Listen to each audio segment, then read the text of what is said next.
The numbers are in. What happened? Hey folks, Eric from Another Voice with Eric and Friends, and of course yesterday was the Republican and Democratic primaries in the state of South Carolina, and it's all over. Votes have been counted. There's a few more to be counted, but the results are in, and there are primaries around the country as well. So what do we make of the results from yesterday? Let's start at the big race, the one that everybody was talking about, U.S. Senate, where Lindsey Graham was the current Senate seat holder, facing 6 challengers. Most of the challengers were Tea Party, Liberty type personalities. Now, this was a hotly contested race. Most of the opposition painted Senator Graham as not a conservative, as a rhino or worse. And the thought was that while none of these individuals would be able to garner a clear win, because there were so many of them, that they would force Lindsey Graham into a runoff. Especially Lee Bright and Richard Cash's camp, I think, were really thinking that they would be able to force Graham into a runoff, that the votes would be that way. Well, the votes came down. 57 or 59% of those who voted yesterday voted for Senator Graham. The closest opponent was Senator Lee Bright with 15 or 16% of the vote. And then it dwindled down from there. Now, Senator Graham won in what would be considered a hands-down fashion. He beat all 6 competitors. Now, some would say Graham was never going to get the people's votes who voted for those individuals, and they would probably be right. They might have just stayed home if there wasn't an option. But there are some interesting observations about this I want to make. I was listening to some of the talking heads on the way after dropping off my stuff at the election office about this, and the talking heads were largely Tea Party friendly and anti-Lindsey Graham. And well, let's make something clear.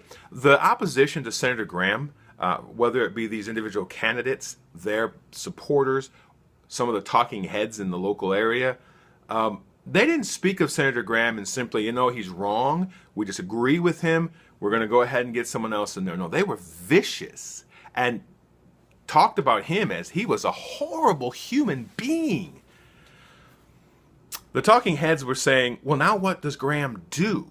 Does Graham, open up his arms and say, okay, y'all come in, y'all talked really bad about me, but we're all Republicans and we're all going to be good. And the talking heads concluded that Graham needed to make up with his opponents. Now, folks, Graham wasn't the one calling them all kinds of names and saying that they were terrible people. It was the other way around. What impetus does Senator Graham have to say, oh, I love you guys, you're really good, let's get together? Other than the Ronald Reagan philosophy, you don't speak ill of a Republican, which obviously the Tea Party friends didn't. These talking heads were saying Graham needs to do that. Well, look, from a purely electoral point of view, I don't think Graham needs to do that. Graham's going to face Brad Hutto, the Democrat, in November. Now, I don't believe any of the people that voted against Graham in this election will vote for Brad Hutto, because Brad Hutto is, first of all, a Democrat, which is a bad thing, according to these folks. But he also has some things that they completely disagree with. They would, in essence, be sending somebody to Washington who is going to rubber stamp things they disagree with. So what are those Republicans going to do? Are they going to hold their nose and vote for Graham, or are they not going to vote at all? Graham has no, in my opinion, electoral need to embrace his opponents who treated him savagely. But what did Graham do today? Graham said, let's all get together. We're all Republicans. I'm tired of hearing Democrats win. I want us to continue to win. Interesting step, Mr. Senator Graham. This was also an election period where people were talking about it was a referendum. The Tea Party was going to show the establishment that they were the ones in charge. Well, on one scene they did. Eric Cantor, the majority leader, lost to a Tea Party candidate. Now, I have a hard time calling Eric Cantor an anti-Tea Party person or someone who's really a rhino. Obviously, friends on the Tea Party side would say he's somewhat rhino because he doesn't follow every single thing that they want. But he's a pretty conservative guy. And that we would say, hey, Tea Party won. But then we have Graham defeating 6 Tea Party guys. And if you look at the results of this state, in most of the House and Council district races in Greenville County and in the House across the state, where there was opposition, particularly in Greenville County, it was normally a Tea Party or Liberty type person against an incumbent. And in almost all of those, the incumbents won. The Tea Party folks lost. Now, here's the thing. I don't put a lot of big weight on a single race as a referendum on any particular party or faction of a party. But if you're going to use Eric Cantor as an example of, say, the Tea Party is resurgent, you have to look at the other races. There were some other races where Tea Party candidates beat establishment folks. So there is, I think, a mixed result.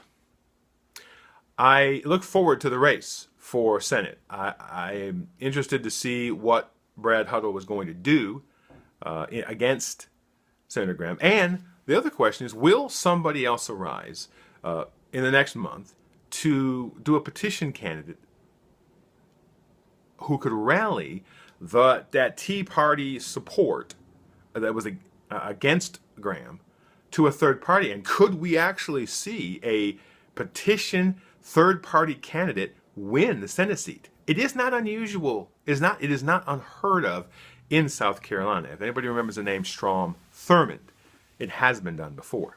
Be interesting. I want to talk about one other race, and that is for the Superintendent of Education. Now, this has been a very heated contest.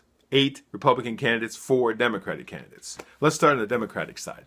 There's going to be a runoff between Sheila Gallagher and Tom Thompson. Now, I'm sad because I thought Montreal Belton was the best choice as the Democratic candidate. He actually came in last.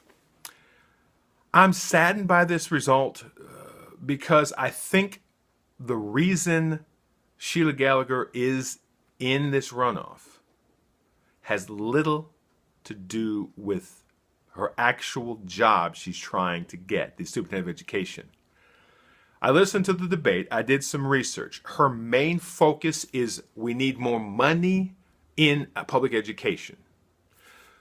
Of the 4 candidates, in my opinion, listening to their platforms, looking at what they're doing, she had the least defined details of how we fix the different various aspects of our public education system.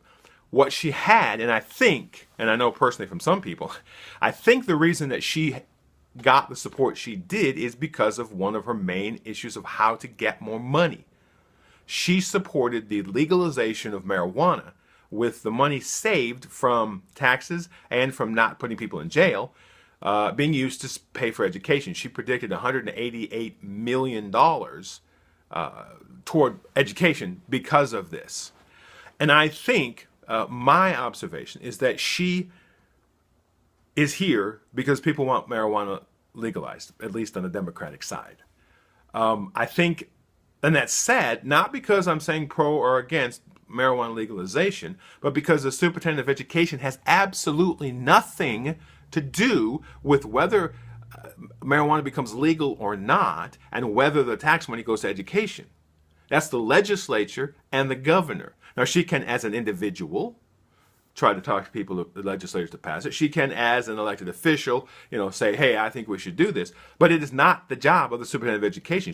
As the Superintendent of Education, she cannot do anything.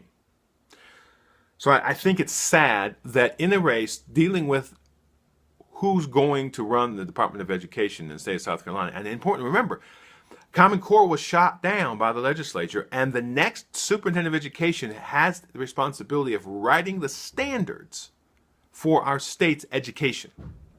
And I think that was missed in this one. So I'm saddened to see that Sheila Gallagher is in the runoff because I think it was for the wrong reason. On the Republican side, I am also surprised by the results. The runoff, well, partially surprised. The runoff is going to be between Sally Atwater and Molly Spearman. Now, I'm surprised, and where I'm surprised is because I thought that Mika Childs, with her support from a lot of elected officials, and the fact that she currently is involved in the Department of Education, that she was going to fare better. And she actually was one of the bottom ones. And Sharon Few, who was super anti-Common Core and was a favored person among a lot of the Tea Party conservative base. I was surprised that neither of them are in the runoff. I have to say, I'm surprised about Sally Atwater. Now, I don't know a lot about her. I watched the debate, and sadly, from her debate performance, I saw a grandmother who was a teacher, just was like, we have to do some things to fix some things. And I'm surprised that she was one of the top vote getters. And I don't know if that comes from the influence that she was the wife of Lee Atwater, and that support network where he was so powerful still has some influence and put her in. I don't know. I didn't see a lot of, again, details from her on what we need to do specifically in public education. Now, Spearman is, of course, getting negative reviews from a lot of the conservative, the Tea Party folks, because she used to be a Democrat, because she is not fully committed to some of the things they want.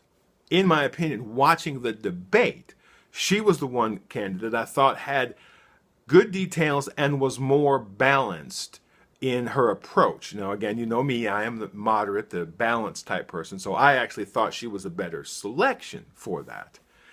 But it's going to be interesting to see how this goes with Sally Atwater and Spearman. They both have connections to establishment Republicanism.